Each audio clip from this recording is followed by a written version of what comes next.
Boa noite, gente. Eu me chamo Fernanda Alencar, sou trabalhadora, colaboradora, né, voluntária do Núcleo Espírita Alta de Souza, o NEAS, que fica aqui no IPCEP. Bom, nós estamos num processo realmente de estudo à distância, né, e para mim coube-me estudar com vocês o livro dos médiuns, tá? Então, como é de praxe em todos os nossos trabalhos, nós sempre iniciamos pedindo a colaboração amiga da espiritualidade maior, que está sempre conosco, nos ajudando nesse processo e nesse trabalho de divulgação doutrinária. Então, elevemos os nossos pensamentos aos nossos mentores espirituais, protetores amigos, para que eles possam nos auxiliar em todos os momentos de nossa existência, sobretudo no momento em que nós estamos passando, que possamos ser fortalecidos na nossa fé, para que possamos ser, Senhor, sempre um instrumento da Tua vontade, auxiliando todos aqueles nossos irmãos de caminho que necessitam de esclarecimentos sobre os Teus ensinamentos. Sendo assim, Mestre amado, agradecendo sempre a oportunidade de estarmos juntos, reunidos em Teu nome, é que iniciamos a nossa conversa na noite de hoje, o nosso estudo sobre o livro dos médiuns, em sua segunda parte, exatamente no capítulo 7, que fala da bicorporeidade e da transfiguração. A gente tem que entender primeiro como é o livro dos médiuns, né? O livro dos médiuns, ele é a parte experimental, ele trata da parte experimental do estudo da doutrina dos espíritos, né? Então, Kardec coloca nele como foi que ele coletou todas as informações dos espíritos, como era o processo, né, do experimento, qual era o método que ele utilizava. E isso ele trata na primeira parte do livro dos Espíritos, né, dando todas as ideias, falando de todas as noções preliminares sobre o experimento, né? Na segunda parte, ele começa então a falar sobre alguns aspectos das manifestações espíritas, né? E nesse contexto é que este capítulo em particular, onde se trata da questão da bicorporeidade, né? Bicorporeidade, dois corpos, e da transfiguração, então mudança do aspecto fisionômico, né? É que a gente vai conversar na noite de hoje, né? Então seria o capítulo 7 dessa segunda parte. E nesse capítulo, né, ele fala exatamente da questão, né, da aparição dos espíritos das pessoas vivas, porque até então ele estava falando das aparições e a gente achava normal a aparição dos espíritos das pessoas desencarnadas, das pessoas mortas. E agora, nesse momento, a gente fala das aparições de espíritos de pessoas que estão vivas, né? Como é que acontece isso? Né? Por que acontece isso? E aí ele apresenta vários casos de situações dessa natureza e apresenta os casos, né, de pessoas que a gente conhece, famosas, como Santo Afonso de Ligório, como Santo Antônio de Pádua, que é o caso clássico que todo mundo conhece, né? E depois, então, é que ele começa a falar do outro processo, que é da transfiguração, da mudança, né, da fisionomia, tá? Então, vamos tratar por partes, então, né?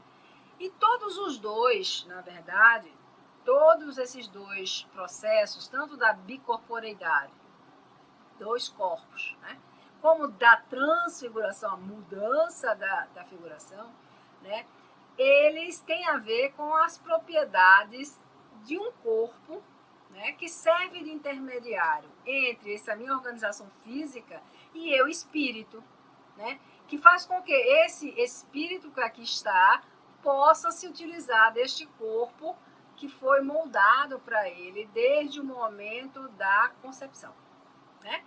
Esse corpo que envolve esse espírito, né, que está com ele, quer esteja ele desencarnado, quer esteja ele encarnado, é o que Kardec chamou de perispírito, está em torno, né? O peri é porque está em torno. E todos esses dois processos, como a maioria dos processos mediúnicos, eles têm a ver com a propriedade ou com as propriedades desse corpo, né? E de que é feito este corpo? Na verdade, esse corpo é um envoltório sutil, né? Um envoltório sutil formado por fluidos, né? É uma matéria quintessenciada que a gente chama, né? É um fluido que o espírito, digamos assim, retém, atrai do local em que ele se encontra ou do mundo em que ele habita, né? E ele é, portanto, maleável, ele tem algumas funções e ele tem algumas propriedades, né? E ele é o laço que une esse espírito ao corpo. Então, o que a gente chama um envoltório sutil, sutil porque é formado de fluidos, né? E perene, porque ele está conosco o tempo inteiro. Ele está conosco quando nós estamos encarnados em qualquer morada do Pai, como quando a gente está, não nessa morada aqui, né? Tem outra morada, em outra dimensão. Ele também existe, até que ele se torne rarefeito, e nós voltemos à nossa essência, que é a essência de espírito. Mas, por enquanto, né, nesse processo evolutivo, nós temos esse corpo, né, que conosco fica por um longo tempo, né? E ele é formado exatamente dessa matéria do fluido cósmico universal. E ele tem algumas funções, isso a gente já estuda as funções dele. Ele tem a função instrumental, ele serve de instrumento para o espírito, né? Para que eu, espírito, possa atuar nesse local em que eu me encontro. Ele, por sua vez, ele tem uma função que é individualizadora, ou seja, ele é próprio meu. O meu perispírito não é igual ao de outra pessoa, né? Então ele é próprio da minha natureza, do meu grau de evolução, dos fluidos que eu atraio para mim, né? Para compor esse meu corpo. De todos os meus pensamentos, todas as minhas energias, portanto, influem nesse corpo. Ele é organizador também, por quê? Porque ele ajuda exatamente no processo de moldagem desse corpo físico que eu estou aqui, não é? Então, desde o momento em que eu fui preparada para o reencarne, havia digamos assim, um planejamento de como que seria esse meu corpo, não é? Então, as energias que compunham o meu perispírito começam, e eu estava desencarnada, começam a influenciar no corpo que está em formação. Portanto, ele é organizador. E ele também tem a função de sustentar a nossa vida enquanto nós estamos aqui na Terra. Por quê? Porque a gente precisa ser alimentado, não é? Do ponto de vista de energias. E é por isso que Jesus dizia sempre, orai e vigiai, né? Orai, vigiai os seus pensamentos, as suas energias, e orai para que você possa receber as energias necessárias, para que você se mantenha durante todo esse processo de existência aqui na Terra. Bom, mas então, a incorporeidade e a transfiguração, elas são, digamos assim, uma variedade dessas manifestações visuais. Por quê? Porque eu vejo, não é? A ideia é eu ver. Eu vejo tanto na questão do corpo duplo, como eu vejo na transformação visual que aquela pessoa tem. Então, ela é uma das variedades das manifestações visuais, que é um dos capítulos que nessa parte Kardec discute, né? Então, é um fenômeno natural, né? Onde exatamente o perispírito, né, dos vivos ou dos desencarnados também, né, assim como nos desencarnados, eles se tornam muitas vezes visíveis e até tangíveis, né?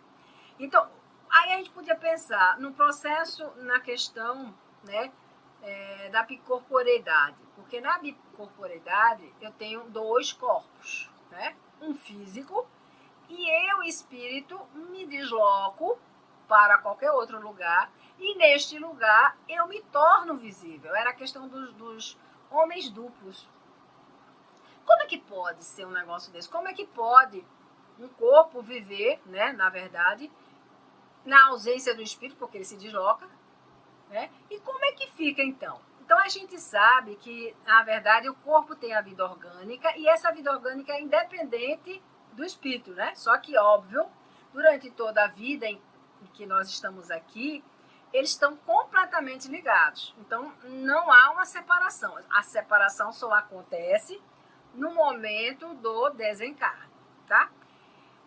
E essa maleabilidade é exatamente uma questão, esse desprendimento que eu faço, né, tem a ver com essa propriedade do perispírito se expandir, né, ser a plasticidade, que é uma das propriedades também do corpo, a expansibilidade, ele se expande, né? E nessa expansão ele pode se tornar mais denso, menos denso, até ter um determinado peso, ser visível, ser tangível, né? Então veja, tudo isso são propriedades que existem no perispírito. Então não é nada sobrenatural, né? O sobrenatural, diz Kardec, é aquilo que a gente desconhece. Então, nesse processo de bicorporidade ou bilocação, né, se fazer duplamente um corpo duplo, não é? Aí a gente tem, na verdade, de um lado o corpo material e do outro lado o corpo espiritual. E Kardec, um corpo espiritual tangível. E Kardec, nesse capítulo, ele faz primeiramente a apresentação de vários casos de pessoas que estavam doentes e via chegar ao quarto dela pessoas vivas, né? Que num determinado momento de desdobramento, elas se materializavam e estavam presentes no quarto. A pessoa que estava doente no quarto, né, e ele conta 2 casos desse, ela via exatamente a pessoa que chegava até ela. E posteriormente, elas identificaram essas pessoas que estavam vivas. Essas pessoas não estavam mortas, né? Porque se estivessem mortas, desencarnadas, mas foi uma aparição de um espírito. Mas um espírito, no caso, agora ele estava vivo e ele também pode se tornar visível e se apresentar em outro lugar. Por quê? Porque essa é uma propriedade do espírito, né? Se expandir, se desdobrar. E a gente faz isso quase que todos os dias de nossas vidas quando nós dormimos, né? Então nós podemos nos separar do nosso corpo, ficando com ele ligado através do cordão de prata, que a gente chama, né? Tá? Tanto que se a gente for sofrer algum problema, algum susto for dado, ou se alguém quiser repentinamente nos acordar, automaticamente a gente retorna, né? Então, ele conta esses 2 casos que ocorriam quando a pessoa em estado estava doente e uma outra pessoa viva foi visitá-la, né? E conta ainda um outro caso de 2 pessoas encarnadas que não estavam com doença ou coisa parecida, mas viam, né, um caso de um casal que uma moça tinha sido prometida a ele, né? As famílias arranjaram o casamento e ele viu essa moça, né, em alguma determinada ocasião. Quando ela dormia, ela ia lá na casa do cidadão, né? E posteriormente, quando ele foi para a cidade onde a moça vivia, ele rapidamente identificou a moça e a moça identificou ele, o que é melhor, né? Então ele traz esses casos, né, que aconteciam os relatos durante esse processo que ele estava estudando, o processo da bicorporeidade. E os casos clássicos que a gente conhece, por exemplo, é o do Santo Afonso Maria de Ligório, né, que na verdade ele foi exatamente canonizado e antes mesmo do tempo que acontecia. Por quê? Porque ele se mostrou simultaneamente em 2 lugares ao mesmo tempo, né? E aí, como é que pode? Será que no lugar em que ele se encontra, ele estava ativo, completamente ativo? Provavelmente não, não é? Porque para haver o desdobramento, é preciso que eu haja o desprendimento do espírito, né? Nem que seja num estágio meio que letárgico, não precisa estar totalmente dormindo, mas um pouco que letárgico, e ele se desprende e se faz visível em outro lugar. Mas detalhe, não são todas as pessoas que conseguem fazer esse desdobramento simultâneo, aparição simultânea, ou seja, eu estou no corpo, num local, e de repente eu me coloco num outro local, né? Então, em geral, almas mais caridosas, ela consegue se apresentar tangível, de uma forma tangível, até mesmo com aparência assim, de como se fosse realmente o corpo, e falar e interagir com as pessoas, né? E todas as pessoas ali naquele local vê. Então é um processo em que a alma baixa a sua atividade, né? Portanto o corpo baixa a sua atividade e o espírito se desloca. O espírito se transporta para o local em que ele se encontra. Esse é um fenômeno raro, né? Que tem origem exatamente nesse processo da superioridade ou do espírito, da facilidade que o espírito tem em se desdobrar, né? E a outra questão também, Kardec usou, inclusive, fez a evocação do espírito de Santo Afonso de Ligório, né? Para ele tentar explicar como é que acontecia aquilo ali. E aí ele coloca algumas vezes que o espírito encarnado, ao se sentir, né, assim meio que sonolento, ele pode pedir a permissão para se deslocar. E aí o espírito vai, né, óbvio, acompanhado, ele não vai despido, ele vai com seu perispírito. Então o perispírito segue junto do espírito, né, e se torna visível, tangível, em um outro local, né? O corpo aparece no lugar em que ele deseja, tá? E tá lá a descrição, todo o diálogo que Kardec tem com o Santo Ligório, né? Santo Afonso de Ligório, sobre esse processo, né? Um outro caso que a gente conhece é o de Santo Antônio de Pádua, né? Santo Antônio, na verdade, ele nasceu em Portugal, em Lisboa, mas ele passou a morar na Itália, em Pádua, né? E ele era um frade franciscano, todo mundo sabe disso, nascido em Portugal. E o que acontece? Ele era, na verdade, um médium, né? Porque ele fazia profecias, ele ouvia, ele via, né? Ele realizava fenômenos de transportes, de materialização, fenômenos de efeitos físicos, de transfiguração também, de cura e de transmissão de fluidos. Então, o Santo Antônio, né, esse frade franciscano, ele tinha, veja como é que ele era, né? Foi um cidadão que tinha posse, mas que se liberta também daquelas questões materiais, mas se dedica a uma vida, né, de caridade, de bondade e tudo mais. Então, Santo Antônio, nessa ocasião que acontece a bicorporeidade, o corpo duplo dele, ele estava exatamente na Itália, né, em Pádua, as pessoas chamam Pádua, mas é Pádua, a cidade de Pádua, e o pai dele estava sendo acusado na cidade de Lisboa, né, de um ilícito lá, de ter cometido um assassinato, e ele, no momento em que o pai vai ser supliciado, ele, obviamente, ele sabia, né, o que estava acontecendo, e ele, naquele momento, ele se desloca, né? Ele vai até o local onde ele estava sendo julgado, e ele faz a defesa do pai, e mostra e demonstra a inocência daquele cidadão. Então foi um caso clássico, né, que a gente tem, né, de deslocamento e ele se tornar visível em outro local, tá? Um brasileiro nosso conhecido no mundo espírita é o Eurípides Barçanufo. Eurípides Barçanufo, A gente tem várias obras de André, inclusive, né, de Manuel Filomeno, a menção ao espírito de Eurípides Barçanufo. Ele viveu na cidade de Sacramento, lá em Minas Gerais, por volta de 1880, mais ou menos isso. Ele tinha essa faculdade também da bicorporeidade, né? E ele foi exatamente um dos espíritos assim mais ilustres, mais competentes que passaram por aqui, né? Ele era chamado do apóstolo do bem, o anjo da caridade. Daí a gente já vê, já nota a sublimidade dele, né? Ele era um médium receptista, um médium curador, um médium de psicografia, um médium de inspiração. Tinha clarividência e também clareaudiência, né? Mas profissionalmente ele era um educador, ele era um professor, era um escritor, um poeta.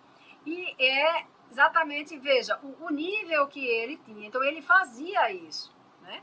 Era comum nele esse processo, ele estar no local e as pessoas o identificarem em outro local, né? Exercendo uma outra atividade, né? Casos que se relata dele, quando chegar no local, a pessoa, mas você já esteve aqui, né? Então era um fenômeno que aparentemente era normal para ele. Mas por quê? Porque também era uma alma, né, que se dedicava ao bem, era uma alma que já transitava. Ele vivia quase que mais no plano espiritual do que propriamente no plano material. Ele se utilizava desse instrumento material. Com relação à transfiguração, a gente vê que é uma mudança do aspecto desse corpo vivo. Como é que pode fazer um negócio desse, né? E aí a gente sabe também que o perispírito recebe essa influência modeladora do espírito que ou quer se comunicar, ou mesmo que eu quiser modificar a fisionomia, né? A gente pode ter uma transfiguração por contração muscular também. Quando eu contraio, ou por uma raiva, digamos assim, é mais fácil a gente entender, uma raiva, eu me modifico completamente. Então, minha fisionomia muda. Por quê? Porque eu contraio toda a minha musculação, né? Imagine isso do mesmo jeito do ponto de vista do perispírito. A mesma coisa, ele acompanha, né? E com relação agora ao estado de felicidade, do mesmo jeito. Então, às vezes, quando você está no estado de felicidade, você transborda, a minha cara fica diferente, né? Por quê? Porque eu estou iluminada, com bons pensamentos, com energias que estão lá sendo manipuladas, estão modificando a minha fisionomia. Isso aconteceu, por exemplo, com Jesus, né? Jesus, quando ele estava lá no monte, conversando com Pedro, Tiago e João, né?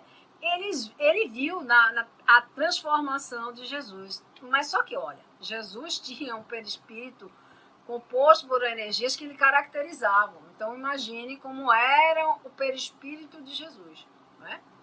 O nível de energias irradiantes que esse perispírito tem. Energias resplandecentes, né? E isso fez com que todo o seu ser se iluminasse. E aí, quando ele falava, eles viram toda a transformação. Quando ele falava, estava falando de Moisés, de Elias, né? E toda a movimentação fluídica foi sendo feita e ele se modificava a fisionomia dele, né? E Kardec fala no Livro dos Espíritos até de casos que aconteceram com pessoas normais, assim, né? Não do naipe, né? Do nível de Jesus. Esse é o exemplo mais clássico que a gente sabe, que a gente conhece, que a gente já viu, né?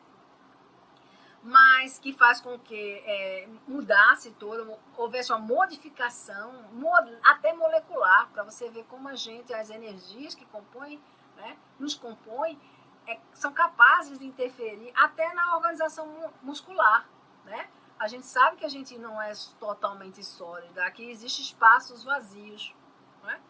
E a gente pode, de alguma forma, quando a gente ri, se a gente ri falsamente, se a gente ri de verdade, se a gente coloca mais energia, isso tudo muda, né?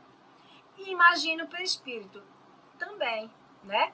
E aí, o que acontece? Existe a interseção, né? Por exemplo, quando é um espírito que quer se comunicar e ele combina seus fluidos e interfere também na minha atmosfera fluídica, ele é capaz de modificar a visão. É como se ele criasse, né, uma capa ou modificasse a composição molecular, se tornando visível a sua fisionomia. E aí ele conta um caso de uma menina que era magrinha e o irmão dela tinha desencarnado, né? E esse irmão, quando ele queria se comunicar, ele vinha comunicar-se através dela, ele modificava toda a aparência da menina.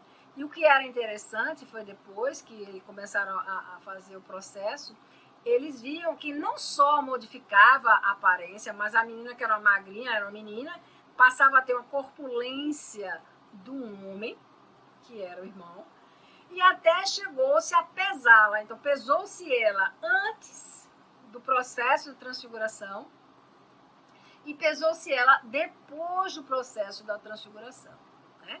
E aí viu-se realmente que havia alguma combinação fluídica, um acréscimo de fluido. Aí a gente também sabe que a propriedade do perispírito dá a tangibilidade, a ponderabilidade, o peso, né? E faz com que realmente uma massa de fluidos, portanto matéria, porque fluidos também é matéria, né, pudessem ser usadas, manipuladas, moldadas, e se transfigurou aquela criatura. Tá? Então a transfiguração é um fato comum, que é dada, comum, né, porque a gente entende hoje. Não é um negócio assim de outro mundo.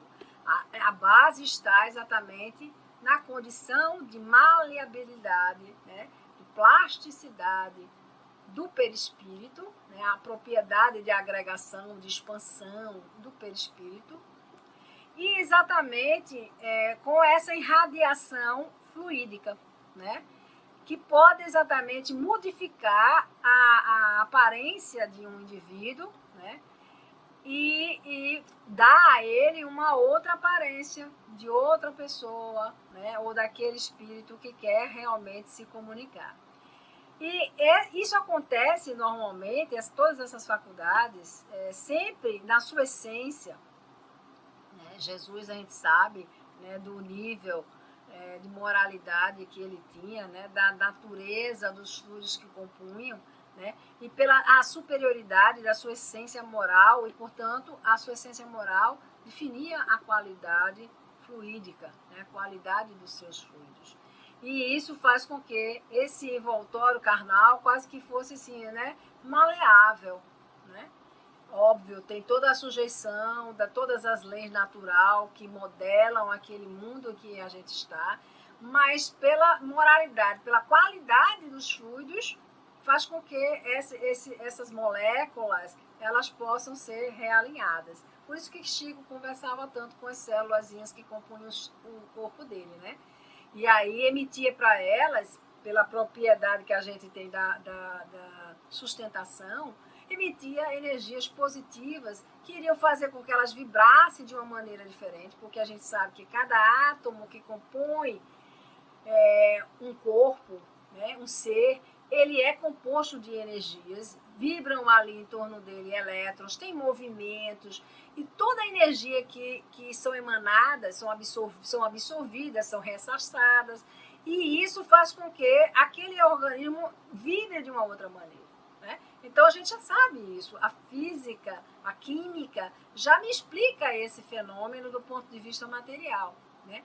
A mesma coisa acontece então do ponto de vista do corpo perispiritual, vibra da mesma maneira. Né? Só que agora mais impregnado ou mais suscetível às emanações do espírito.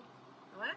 Então, o espírito, quanto mais evoluído ele for, mais facilidade ele tem de expandir, de modificar-se, né? De usar as propriedades daquele corpo para se fazer visível, para se fazer visto, para aquele fenômeno mudar a aparência. Então, esses dois fenômenos, bicorporidade, né?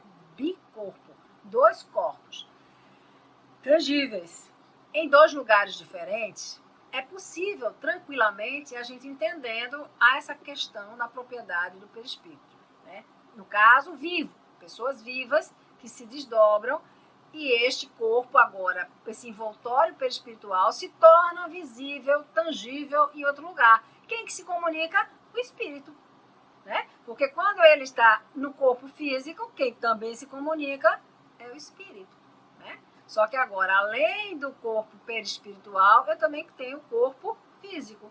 Quando eu estou desdobrado, eu tenho só o meu corpo perispiritual, eu espírito, corpo perispiritual, e esse perispírito pode se materializar ao ponto de se tornar tangível em outro lugar, né?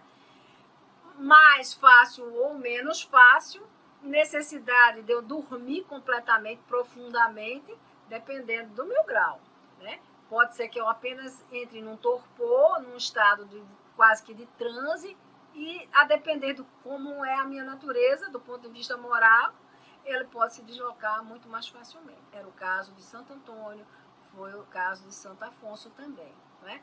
E com relação à transfiguração, para a gente ficar bem claro, também é um fato visível, manifestação visual, em que eu posso modificar a forma do meu corpo, né? A minha aparência, né? Transfigurar, mudar a figuração, e posso também, né, através do intercâmbio, né, do intercâmbio mediúnico, eu também posso sofrer exatamente essa interseção, essa conjunção dos meus fluidos com os fluidos daquele espírito comunicante. O exemplo maior que a gente tem no caso da transfiguração é a transfiguração que aconteceu no monte, quando Jesus falava de Elias e de Moisés, né? Enfim, gente, era isso que a gente tinha para conversar com vocês rapidamente sobre esses dois fenômenos de efeitos visuais, manifestações visuais, que se encontra exatamente no livro dos médiuns. A gente tem muitas outras oportunidades depois de estudar melhor qual é a base dos processos mediúnicos, quais são as bases de todas essas manifestações. Foi assim que Kardec fez, né? Estudando, comunicando-se com os espíritos e entendendo que aqueles processos eram processos naturais. A gente simplesmente desconhecia esses processos e achava que era sobrenatural. Sobrenatural é tudo aquilo que a gente não conhece a causa, né? E a causa sempre está na lei da natureza. São causas naturais, né? Eu peço a Deus que realmente tenha contribuído de alguma forma para que a gente possa entender tudo o que acontece nas nossas vidas e o quão responsável a gente é por tudo. Então, o nosso bem-estar, a situação da organização do nosso corpo físico, inclusive, é função das energias que emanam dos meus pensamentos, da forma com a qual eu entendo as situações pelas quais eu estou vivendo, né? Que eu contribuo energeticamente para isso. Então, o bem-estar ou o mal-estar que eu sinta é função também daquilo que eu sou, daquilo que eu penso. Então, gente, vamos agradecer a Deus a oportunidade de estarmos juntos, mais uma vez, unidos e reunidos em seu nome. Agradecê-lo por tudo que Ele está nos dando, por todas as situações que Ele está nos colocando, porque todas elas são necessárias, né? Necessárias para o nosso aprendizado, para a nossa melhoria, para a nossa evolução. Pai de infinita misericórdia, nós te agradecemos por todas essas benesses que tu nos dás, por todas as oportunidades de dar os nossos testemunhos, para que possamos realmente, Pai, em teu nome, continuar a nossa caminhada distribuindo paz, harmonia e felicidade a todos. Muita paz, que Jesus nos abençoe, nos ilumine, hoje, agora e sempre. Que Jesus esteja com todos. Muita